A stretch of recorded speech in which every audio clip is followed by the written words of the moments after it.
Another historic milestone ang nasil sa pagsasanib-puwersa ng GMA Network at Viva Music Group. Yan ang GMV Studios na i-level up ang music production and publishing sa bansa. Makichika kay Nelson Canlas. Dahil sa growing demands ng entertainment industry, nagsanib puwersa ang GMA Network at Viva Music Group sa pagbuo ng GMV Studios. Layo ng historic joint venture na i-level up pa ang music production, artist management at music publishing ng dalawang media giant. Pumirma ng kasunduan sina GMA Network Incorporated Senior Vice President Atty. Annette Gozon Valdez, Sparkle GMA Artist Center First Vice President Joy Marcelo, at Sparkle GMA Artist Center Assistant Vice President Tracy Garcia. Pumirma rin si Viva Group of Companies Chairman and CEO Vic Del Rosario Jr., President and COO ng Vicor Music Antonio Ocampo, at ang presidente ng Viva Records na si Verb Del Rosario. Napapansin natin na worldwide, lumalakas ang music industry. It's really a phenomenon. So we also want our own artists to be recognized. Sana nga hindi lang dito, pati abroad. And I think this is just the first step.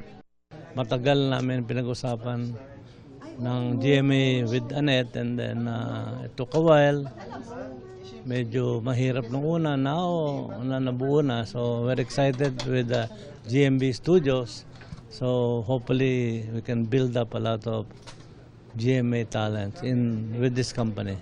Kasama sa first batch ng mga ipinakilalang artists, sina PBB Celebrity Collab Edition 2.0 housemate Princess Aliyah, Kapuso Balladeers Anthony Rosaldo and Jeff Moses, ang girl group na Dolly Pop, Jukebox Princess Viana Rica Franca, at Kapuso star Isabel Ortega.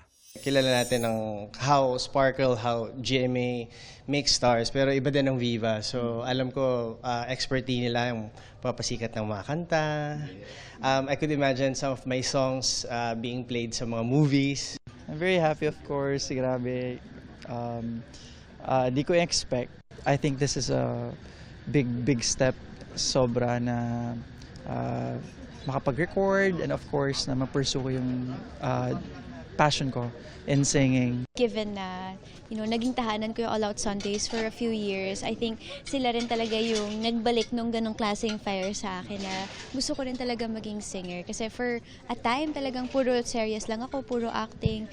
Pero yun nga, nung naging part ako ng All Out Sundays ever since, parang I feel like naging passion ko na ulit talaga siya. Nelson Canlas, updated sa Showbiz Happening.